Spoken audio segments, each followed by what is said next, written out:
Vamos a orar. Padre Celestial, Señor bendito, Dios de toda misericordia y de toda gracia, te honramos, Señor, te alabamos y te glorificamos hoy a través del nombre de Cristo, Señor. Tú que nos has permitido esta bendición, Padre, de tener tu palabra, de aprender de ella, de que tú seas nuestro maestro, Padre, porque yo nada soy, no sin ti, soy siervo tuyo, y aquel que da la palabra que tú das, Padre, no viene de mí, ni tampoco es para mí, ni para mi gloria, sino para la tuya, Señor, y que así sea hoy, mañana y siempre, Padre. Te suplicamos y rogamos, Padre, que hoy abras nuestro entendimiento, que no nos dejes encerrados en nuestros razonamientos, sino que sea tu Espíritu Santo el que nos termine llevando a la verdad, y en esa verdad podamos vivir, Señor. Te lo pedimos en el nombre de Cristo Jesús. Amén y amén. Denme un minuto nada más para limpiarme la nariz, que traigo acá como Rups. Buenos días. Un segundo.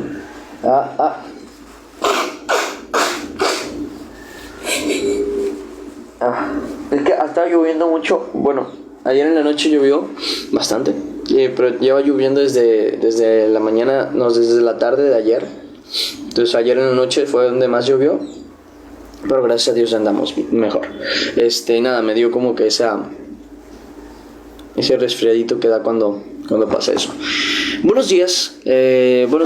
Ahora sí vamos a empezar con la lectura. Esto está en el segundo libro de Reyes, para los que van llegando. Segundo libro de Reyes, capítulo 6, versículo 1 al 14.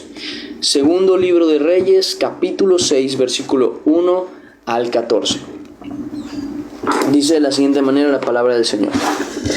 El título se llama Dios cuida a sus hijos, y dice: los hijos de los profetas dijeron a Eliseo: he aquí, el lugar en que moramos contigo nos es estrecho. Entonces ahora tenemos conciencia que donde vivía Eliseo también vivían algunos profetas, ¿no? Ellos estaban como que compartiendo casa. Y dice: pero es muy pequeña la casa, ¿no? Entonces necesitamos un lugar mejor. Dice: vamos ahora al Jordán y tomemos de allí cada uno una viga, y hagamos allí lugar en que habitemos. Y él dijo: andad. Y esta es una cosa que al menos hay que tomar en consideración, y es el hecho de no quejarse sin actuar.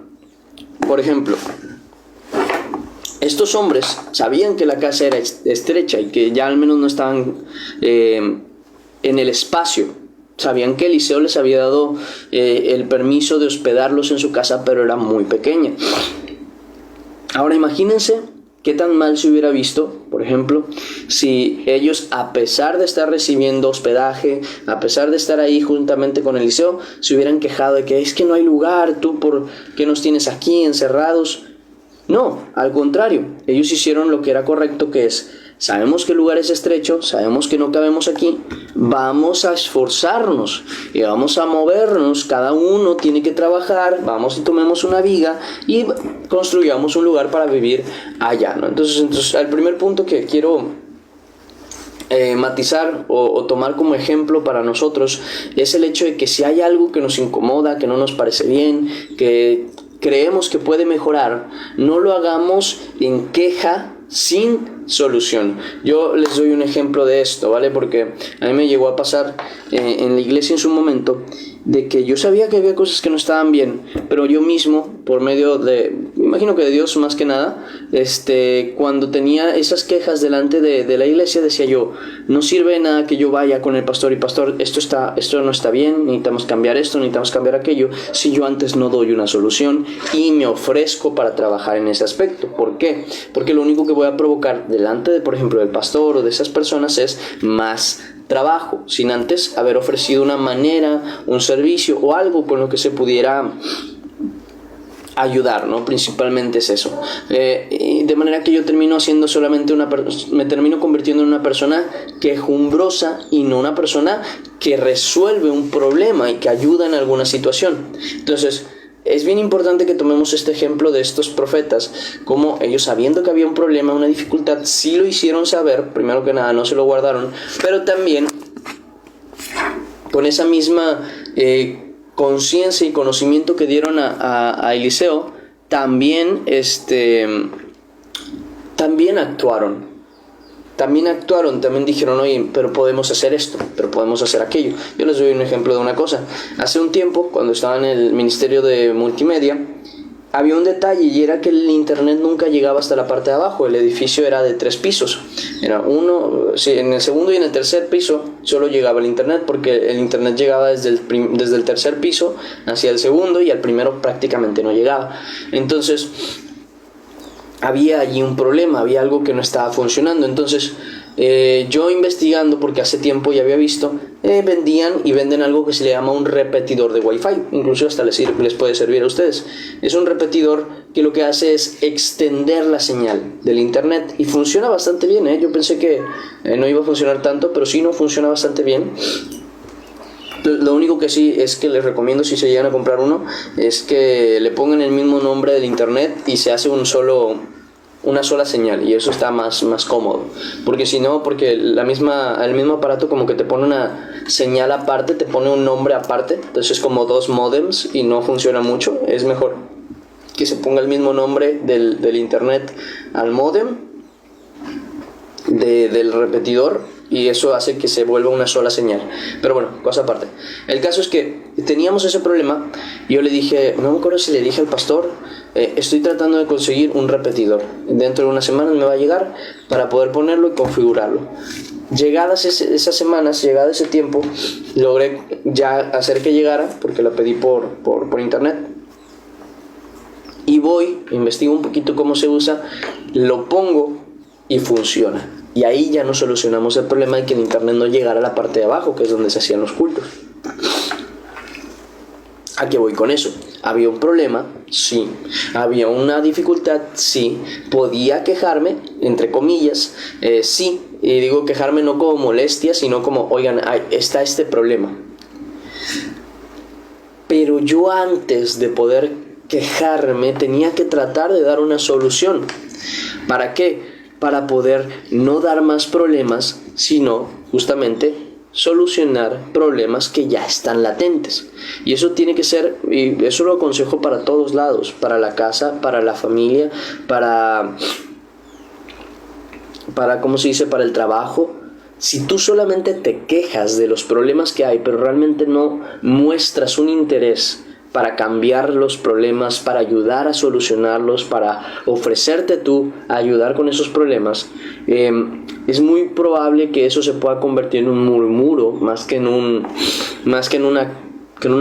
aviso, ¿no? Porque generalmente sería un aviso de que hay un problema, es un aviso de que algo no está surgiendo bien, que algo no está saliendo como se debería. Entonces terminas haciendo un aviso, pero ese aviso deja de ser un aviso cuando solamente es una queja, cuando no tiene ninguna utilidad, no ayuda, no das opciones, no das nada. Entonces es bien importante que aprendamos de estos hombres a que siempre, si estamos en el trabajo y sabemos que, no sé, un sistema siempre se traba, tú por tu propia cuenta investiga cómo solucionar que tal sistema no se trabe, y se los aseguro que hay un buen de información y un buen de videos, sobre todo en YouTube. Mi mamá fue donde más me enseñó ese tipo de cosas, porque ella pues es profesionista, trabaja ella como contadora, ella es licenciada en contabilidad, y le han tocado trabajos administrativos de ese estilo, de contabilidad, de finanzas, de tal, y en todos esos se usan programas. Y si Dios me ha enseñado algo a través de ella, es que siempre buscó solucionar los problemas, y siempre buscó de alguna manera, esto es algo que yo les doy como consejo, esto ya es para ustedes mismos, para que crezcan un poquito en su trabajo, siempre busquen la manera de automatizar sus procesos. No se acostumbren a que 30 años tengan que hacer exactamente el mismo trabajo, siempre igual. Si ven que de verdad les lleva mucho tiempo hacer un solo trabajo, busquen la manera en internet de cómo automatizar, y estudien, investiguen. Mi mamá se la pasaba a veces noches enteras estudiando sobre ese tema, hasta que ya sabía cómo automatizarlo, lo automatizaba y se libraba de mucho trabajo, y entonces su trabajo, que era pesado, se volvía sencillo y ganaba lo mismo. Y además quedaba bien delante de ellos, y ella misma recibía un conocimiento nuevo, algo que implementó en todos sus trabajos a partir de que lo hizo la primera vez. Entonces, siempre traten de que si hay un problema, más que la queja, sean partícipes de la solución, como estos hombres. Entonces les dice Eliseo, pues andad, vayan y hagan lo que justamente están diciendo. Y después dice, y dijo uno, te rogamos que vengas con tus siervos. Y él respondió, yo iré. Y esta es la segunda cosa que debemos aprender, el hecho de que la presencia de Dios esté siempre con nosotros, porque sabemos que justamente la presencia de Dios estaba con Eliseo.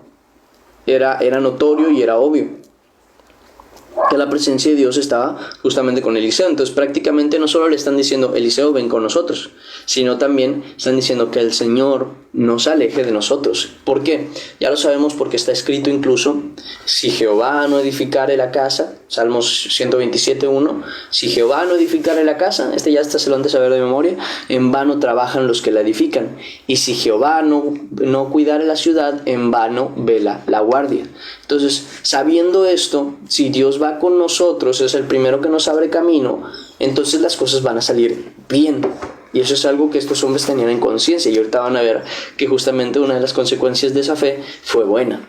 Entonces, vemos esta situación, vemos esta cuestión, cómo acontece, ¿no? Que dicen, ven con nosotros, prácticamente diciéndole que no queremos, incluso en un trabajo muy sencillo, en un trabajo que yo me puedo sentir capaz, prefiero que la presencia de Dios esté con nosotros y que un varón de Dios esté ahí. Entonces, esto me recuerda mucho a Moisés, cuando recién iba saliendo de Egipto, cuando estaban en medio del desierto, en Éxodo, lo pueden revisar, Éxodo capítulo 33, es casi de los últimos capítulos, si no me equivoco. Éxodo capítulo 33, Levítico 39, un poquito antes, 37, aquí está, capítulo 33, versículo 15. Fíjense cómo dice la palabra del Señor. Y Moisés respondió, porque estaba hablando con Dios, y le dice, si tu presencia no ha de ir conmigo, no nos saques de aquí. Entonces, ahí vemos una situación que al menos nosotros tenemos que tener en consideración. Cualquier cosa que emprendamos, cualquier cosa que hagamos, tenemos que hacerlo juntamente con Dios. Dios tiene que ser el que va delante de nosotros, es el que tiene que protegernos, es el que tiene que estar con nosotros. De Él depende que las cosas salgan bien al final de cuentas. Si la presencia de Dios está contigo, todo va a salir bien. Entonces todo va a haber un cuidado de parte de Dios principalmente.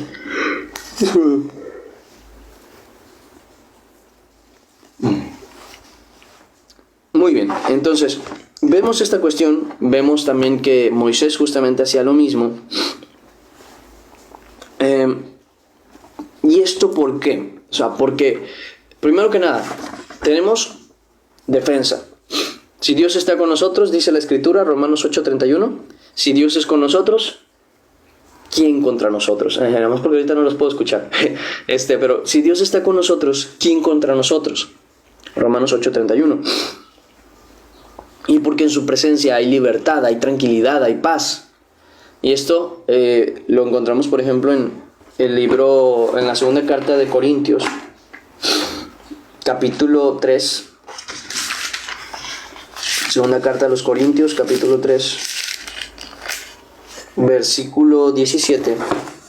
Como dice, porque el Señor, o sea Dios, es el Espíritu. Y donde está el Espíritu del Señor, allí hay libertad. Y fíjense, este es el texto, o es un texto justamente donde dice que el Espíritu de Dios es Dios. Perdón. Porque justamente dice, porque el Señor es el Espíritu.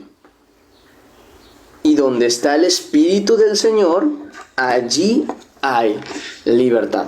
Entonces, sabiendo que en la presencia del Señor hay libertad, hay tranquilidad, hay paz, no puede existir delante de Dios el mal, porque es reprendido inmediatamente, es necesario que la presencia del Señor esté siempre con nosotros. Una cosa que tengo yo de costumbre con Naomi, siempre que salimos, por ejemplo, es que siempre que nos encontramos la primera vez, o sea, ella baja de su carro, yo bajo de mi carro, se supone que tenemos que ir a vernos en un lugar en específico. Cuando nos vemos, lo primero que hacemos, y esto es una costumbre que se nos dio hace mucho tiempo, no me acuerdo por qué, pero surgió, creo que se lo dije yo, no me acuerdo, y llegamos y empezamos a orar. Entonces es inmediato que llegamos, nos juntamos y empezamos a orar. Señor, gracias te damos por el día, te pedimos hoy que tú estés con nosotros y tal, porque si algo aprendimos es que cualquier salida que tengamos como amigos, a donde vayamos y lo que vayamos a hacer, todo lo que hagamos,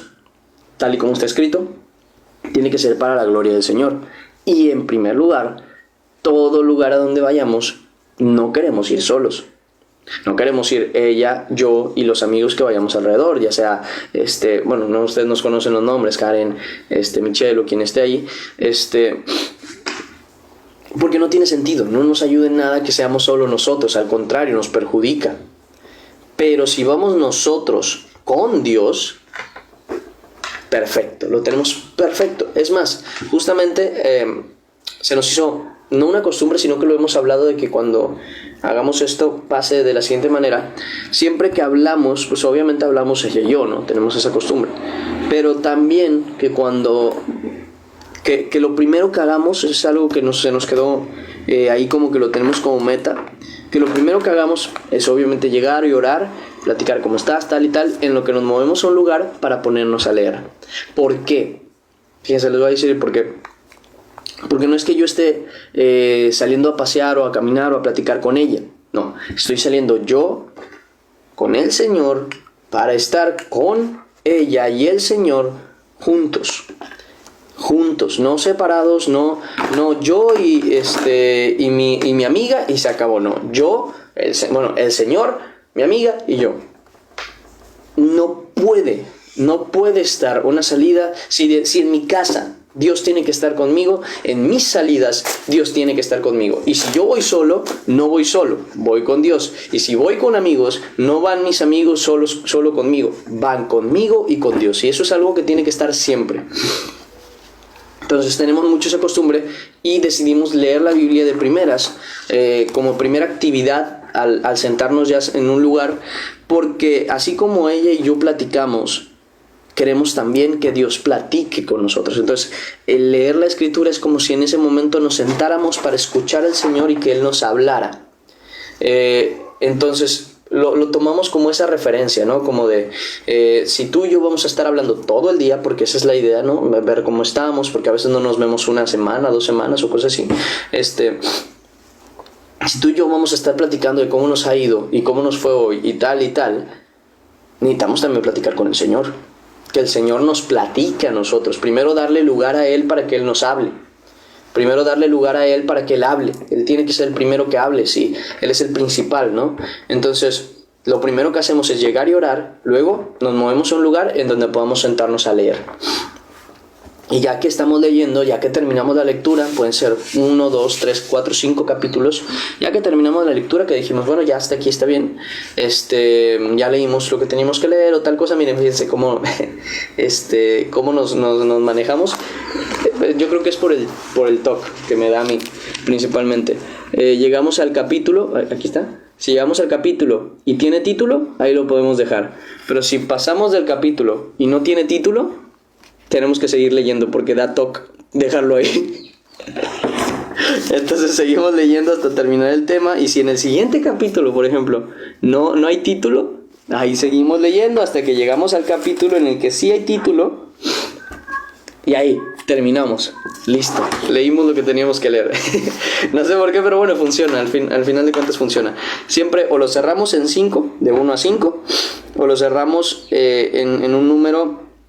Si lo vamos a dejar intermedio entre el 5, pues tiene que terminar en un título. Siempre es así. No sé, es una cosita que nos ha funcionado. Pero bueno, la intención, o al menos lo que yo estoy tratando de darles a conocer, es esa cuestión. De que donde tú estés, lo primero que hagas con la persona es decirle, oye, el primero es Dios. El primero es Dios. Al primero que hay que escuchar es a Dios. Porque tú y esa persona van a platicar todo el rato que todavía se queden. Pero el tiempo que le vas a dar a Dios para que Él platique con ustedes, ese debe ser especial. Debe ser lo primero. Entonces, sí les doy una recomendación, sobre todo cuando son amistades cristianas o cuando son personas que se están queriendo conocer para con Cristo, que sea una regla de oro. Lo primero que hacen al llegar es orar. Porque no están llegando ustedes solos, están llegando ustedes con Dios. Entonces tú puedes llegar y saludar a las personas, pero ¿cómo vas a llegar a saludar, entre comillas, a Dios? Orando. Señor, gracias por permitirnos hoy estar aquí reunidos. Te pedimos que tu presencia no nos abandone hoy, sino que seas tú con nosotros. No nos permitas pecar delante de ti, sino hacer lo correcto, tal y tal. Y luego de eso, que lo primero y el primer lugar al que vayan sea un lugar en donde puedan leer al menos un capítulo. Si son amistades cristianas y sobre todo relaciones, sobre todo, porque esto sí lo considero como una regla de oro para las relaciones, si van a salir, que sea un día en el que no salen tú con tu pareja, sino tú con Dios y tu pareja. Tu pareja es la secundaria, el principal es Dios. Entonces sales con tu pareja, tú y tu pareja, al primero que escuchan es a Dios.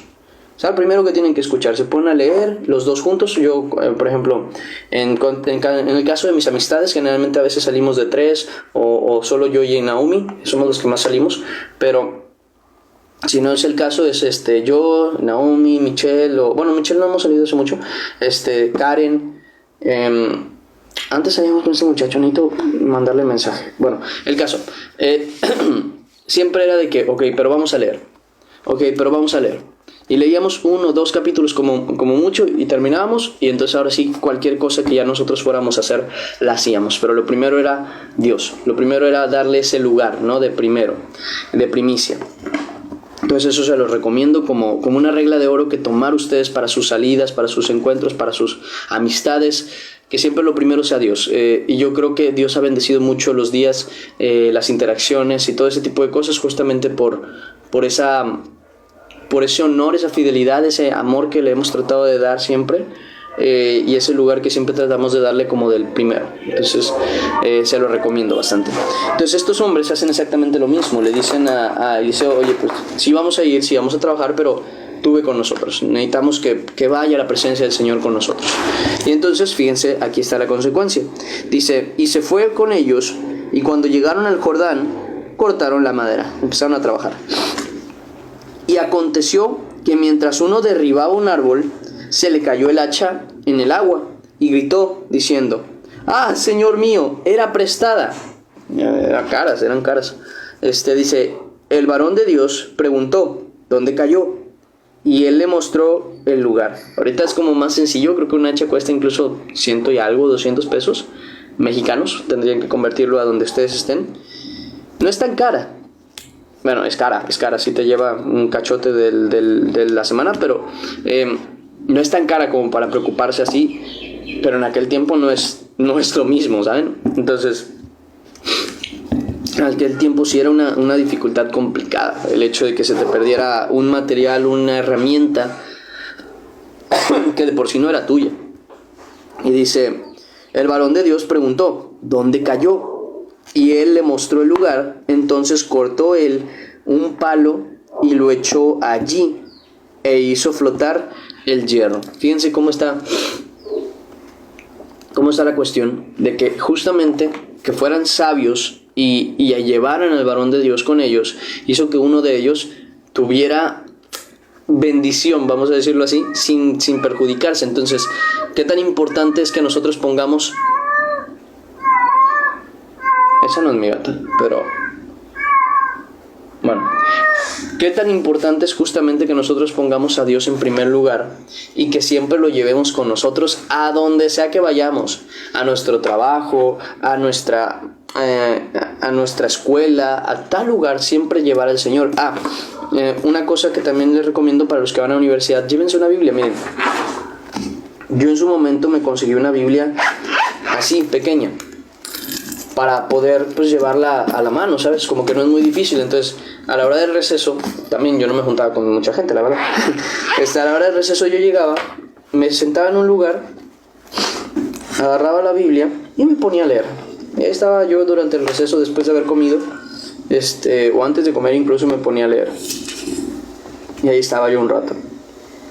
Y créanme, eso a veces ayuda en dos cosas. Una, tú lees, tú pasas un tiempo con el Señor, pero segunda, también hay algunas personas curiosas que se acercan a preguntar, ando leyendo la Biblia y tal, y que te puedes poner a platicar con ellos, y si antes no tenías una manera de sacar el tema sobre Dios, ahora sí lo tienes. Ayuda mucho. Entonces, darle ese lugar a Dios siempre, de que Él vaya contigo a donde vayas, de poder estar platicando con Él siempre, de tomarlo a Él como el primer lugar, siempre da oportunidad a que Dios muestre su poder, su gracia, su amor. En este tipo de situaciones, pues que Dios tal vez alcance a una persona. En ese tipo de situaciones, que Dios libre de un problema. En el tipo de situaciones en el que, por ejemplo, tú sales a algún lugar, que Dios te proteja y te resguarde en ese lugar. Porque Dios siempre va con nosotros. Ahora bien, que nosotros tengamos la intención de que Dios siempre vaya con nosotros, eso ya es otra cosa. Porque de ley, Dios siempre va a estar contigo. Pero que tú tengas la intención y lo demuestres de que quieres que el Señor vaya contigo a donde sea que vayas, eso ya es otra cosa. Y eso es bueno demostrarlo y mostrarlo. Uy, perdón, lo puse muy arriba. Ahí está. Es bueno demostrarlo. ¿Y cómo lo demostramos? Justamente así, dándole tiempo a Él, específicamente a Él. Seguimos leyendo. Versículo 7 dice, y dijo, tómalo, y Él extendió la mano y lo tomó. Tenía el rey de Siria, y aquí tomamos otro tema, tenía el rey de Siria guerra contra Israel, y consultando con sus siervos, dijo, en tal y tal lugar estará mi campamento. Y el varón de Dios envió a decir al rey de Israel, mira que no pases por tal lugar, porque los sirios van allí. La importancia de escuchar el consejo de Dios. Dice, entonces el rey de Israel envió a aquel lugar que el varón de Dios había dicho, y así lo hizo una y otra vez con el fin de cuidarse. Y el corazón del rey de Siria, dije Siria, ¿verdad? Bueno, Siria, se turbó. Es el mismo rey que conste que es el rey de Naamán, del que habíamos leído un poquito antes. Entonces dice, se turbó por esto, y llamando a sus siervos les dijo, ¿no me declararéis vosotros quién de los nuestros es del rey de Israel? Decían ellos, pues oye, alguien está filtrando nuestros planes, ¿a dónde vamos a ir? ¿A dónde nos vamos a mover? Y dice, entonces uno de los siervos dijo, no rey, señor mío, sino que el profeta Eliseo está en Israel, el cual declara al rey de Israel las palabras que tú hablas en tus cámaras más secretas. Y fíjense aquí, un segundo. Yo creo que es por la idolatría en parte, pero ahorita les explico algo. Una vez yo les dije, ¿cómo es que la gente no quiere creer por gusto? Porque pueden tener pruebas, pueden tener personas que fueron sanadas, pueden tener personas que fueron liberadas, pueden tener personas, y aún con todo y eso el corazón del hombre no es capaz, y del hombre saben que siempre que me refiero a hombres, a la humanidad, el corazón del hombre no es capaz de humillarse delante de Dios por su arrogancia, porque el rey de Siria sabía en primer lugar que Naamán, un siervo suyo, uno al que apreciaba mucho, no dice la escritura si él es un sirio diferente o es el mismo rey, pero siendo que Eliseo seguía con vida, quiero pensar que justamente era un mismo rey, o al menos uno que conocía los acontecimientos de Naamán, porque era un hombre importante. Y Naamán había sido sanado después de, según lo que se vio, haber pasado tanto tiempo leproso. Y al menos si fuera el primer intento que tuvo Naamán de justamente sanarse, por lo menos tenemos conciencia de que a la primera Dios le cumplió. Y si de verdad ya llevaba mucho tiempo revisando la forma de encontrar el cómo sanarse, con más razón los de Siria deberían decir, oye, mira, hay Dios en Israel.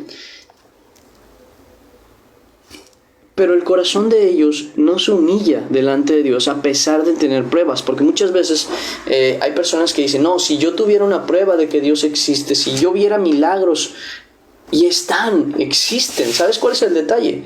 Que muchas veces la gente no quiere creer hasta que no le pase a él. Porque no están buscando creer, están buscando el beneficio. Ellos saben que Dios existe y lo quieren presionar como si pudiesen.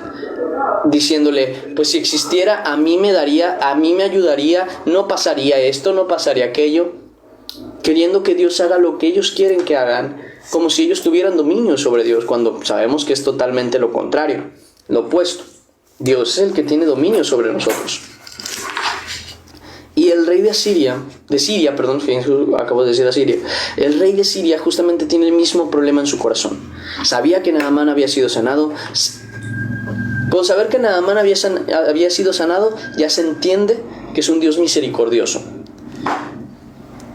Viendo que por medio del profeta se están descubriendo todas sus ideas, todo lo que dice él en sus cámaras más secretas, no temió a Dios diciendo, hasta en lo más oculto Dios tiene conocimiento de mí.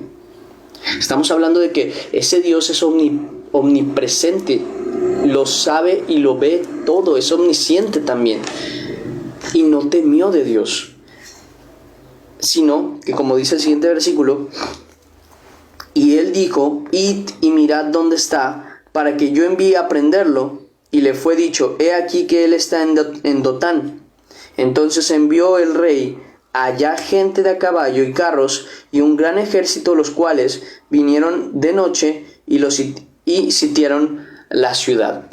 Entonces vemos cómo la arrogancia del corazón del hombre puede llevarnos justamente a no obedecer a Dios a pesar de tener grandes pruebas. Es más, la Escritura dice, por eso es bien importante, no se dejen llevar por señales, ideas, sensaciones, por favor. Porque hay mucha gente engañada con sus ídolos, con sus santitos, con sus muertes, con sus mil y un cosas, porque dicen ellos, y fíjense, esto yo lo vi, fíjense dónde lo vi de una predicación católica.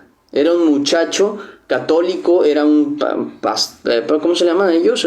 Padre, obispo, no sé qué era un muchacho y traía de esta ropa de católico, estaba en una iglesia católica y él empieza a predicar y empieza a decir, hermanos, en esto a veces los hermanos evangélicos, creo que dice o algo así, tienen razón, porque las oraciones, dice el siervo católico, dice, las oraciones a los santos no es correcta, ni tampoco es algo que nos ayude, y ellos no tienen la capacidad de respondernos, y empieza a explicar todo eso, y yo dije, amén, exacto, tienes razón. Y digo, ¿y qué valor de hacerlo delante y dentro de una iglesia que tiene esas creencias? Eso es lo que se tiene que hacer, porque tienen creencias tan arraigadas de cosas contrarias a la verdad. Entonces, que una persona se atreva justamente en medio, por así decirlo, en medio de los perros, sacar carne, es complicado, no es cualquier cosa. Entonces, muy bien de ese muchacho, porque está entendiendo el evangelio tal y como debe ser. Entonces, a lo que voy, este muchacho predica eso y yo me puse a ver un poquito los comentarios, y entre ellos muchos dicen, miren, alguien que entendió la verdad, un verdadero católico, entre otras cosas. Y luego veo un comentario que dice, pues yo les sigo rezando a mis santitos y me han concedido mis milagros. Y yo dije, allí es donde entra el problema. Creer, el negarse a creer la verdad, porque creen en lo que ellos quieren creer, porque les ha funcionado, y no siempre porque te funcione quiere decir que es correcto, porque la Escritura dice que Dios permitirá en su momento falsas señales. ¿Para qué? Para que los que no quisieron creer a la verdad crean en la mentira y sean juzgados justamente.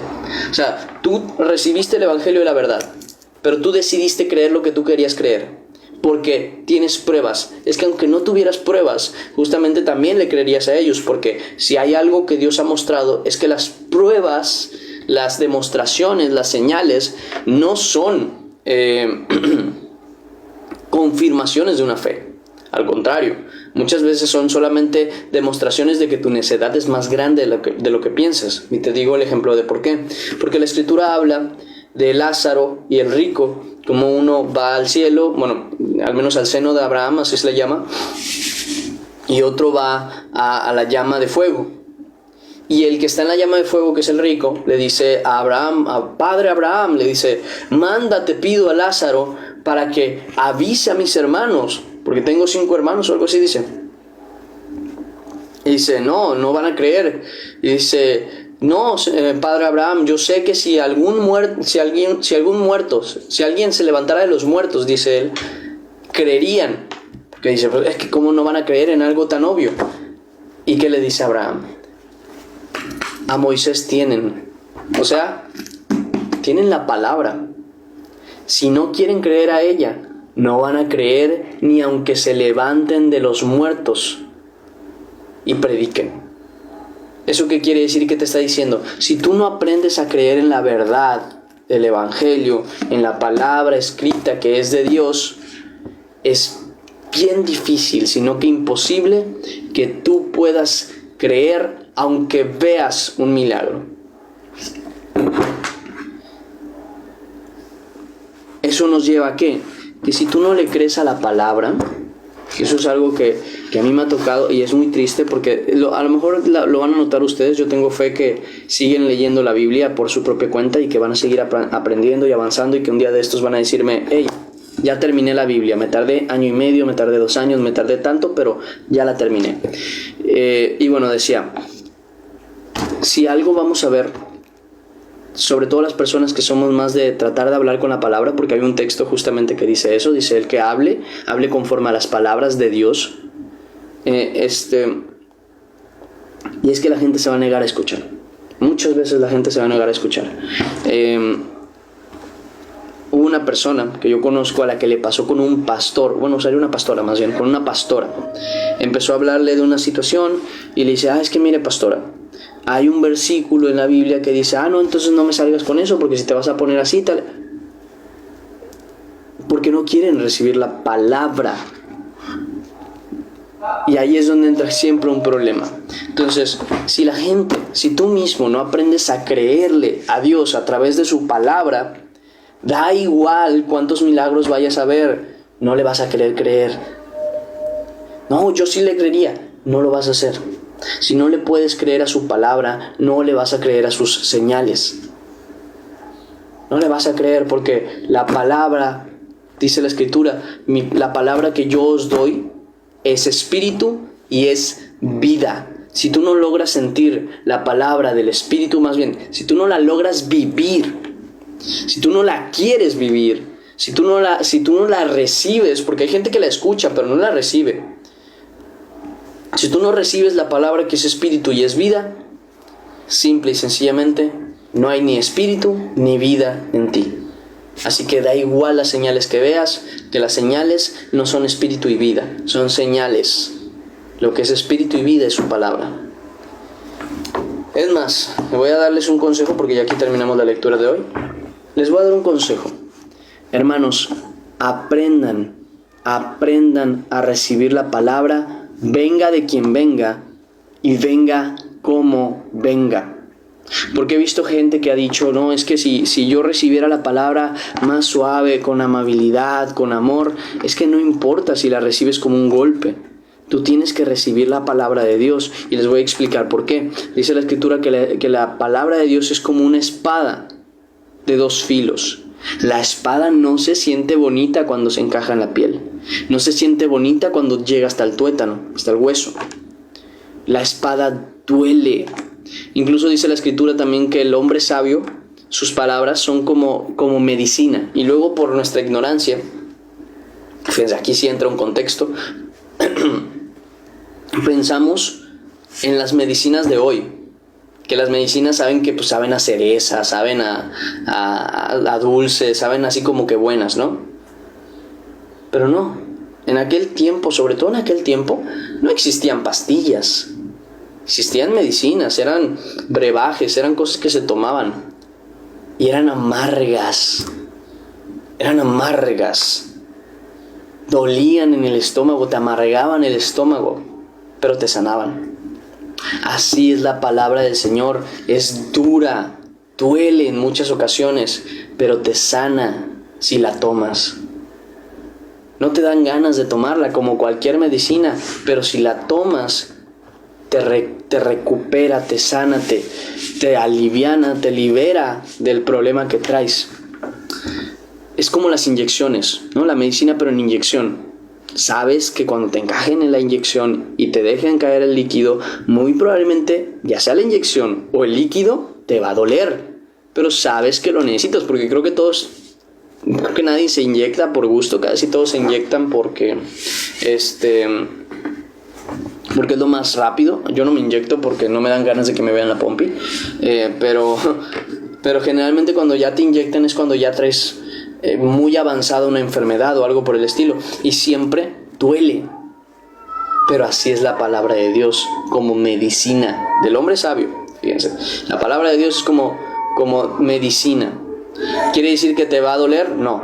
Quiere decir que va a sentirse amarga en muchas ocasiones, pero alivia. En cambio, si habla de los golpes de espada, dice que las palabras del necio son como golpes de espada. ¿Esto quiere decir que por eso mismo no tienen que doler? No. Significa que esas heridas, esas palabras no ayudan. ¿Por qué compara las palabras del hombre sabio con medicina? ¿Y por qué compara las palabras del hombre necio con golpes de espada? ¿Qué hace una medicina? No es medicina, pero ¿qué hace una medicina? Cuando te lo tomas, te puede ser amargo, te puede no gustar, te puede incomodar, pero te alivia. Cuando cae a tu cuerpo y cuando tu cuerpo lo recibe, te alivia. ¿Qué hace un golpe de espada? Un golpe de espada te ataca, te daña y te deja una herida. Eso no te ayuda, solamente te perjudica, te desangra, te mata poco a poco. Pero la palabra de Dios, aunque en ocasiones amarga, aunque en ocasiones dura, porque el Señor mismo tuvo que vivir esa situación donde le dijeron, palabra dura es esta, ¿quién podrá oírla? Y entonces dice Jesús, ¿acaso esto os ofende? Dice, ¿acaso esto os ofende? Dice, ¿qué pasará cuando vean al Hijo del Hombre descender desde el cielo? O sea, si algo tan sencillo como algo que sí pueden hacer no lo quieren recibir y les ofende, entonces ¿cómo van a verme a mí en mi gloria? Entonces, si a Jesús mismo le pasó, entendemos que la palabra de Dios es dura en muchas ocasiones, es amarga en muchas ocasiones. La diferencia entre una mala palabra y una buena palabra es que la palabra de Dios, cuando se recibe, alivia, restaura, anima, vuelve las fuerzas. Porque muchas veces no queremos recibir, por ejemplo, reprensión, porque me van a tener que regañar, como que no queremos. Pero la verdad es que cuando nos dan la palabra, cuando nos expresan lo que es correcto, aunque nos incomoda al principio, luego, como dice la Escritura, toda disciplina termina dando fruto ¿de qué? Fruto de justicia. O sea, termina siendo para bien, siempre. Entonces esa parte siempre la tenemos que entender, que la palabra de Dios no necesariamente tiene que ser suave. No tiene que ser suave, tiene que ser directa. Y esa palabra que es directa, aunque a veces duele, aunque a veces amarga el estómago, vamos a decirlo así, sana al final de cuentas. Entonces, es bien importante que eso lo entiendan para que en ningún momento ignoren la palabra de Dios, porque cuando ignoramos la palabra de Dios, ni siquiera las señales, ni aunque alguien se levantara de los muertos, vamos a quererle creer. Vamos a decir, eso no es de Dios, cuando sí es de Dios. Todo porque no queremos recibir su palabra.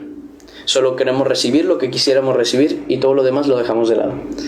Y no puede funcionar así. Entonces seamos muy sabios, aprendamos a recibir la palabra, aprendamos que la palabra viene suave y dura. Viene dulce y viene amarga. Pero siempre su fin es para bien. Y ahora sí, terminamos el devocional del día de hoy. Vamos a orar, vamos a agradecer por este tiempo y pues bueno, vamos a ver los versículos y qué preguntas tienen, ¿va? Vamos a orar. Padre Celestial, Dios bendito, te damos gracias. Gracias porque cada día tu palabra nos enseña más, nos muestra más, nos guía más. Tienes esa misericordia para con nosotros y te damos total y infinitas gracias en el nombre de Jesús, Señor. De verdad, gracias. Amén y amén. Y ahora sí, terminamos el devocional del día de hoy.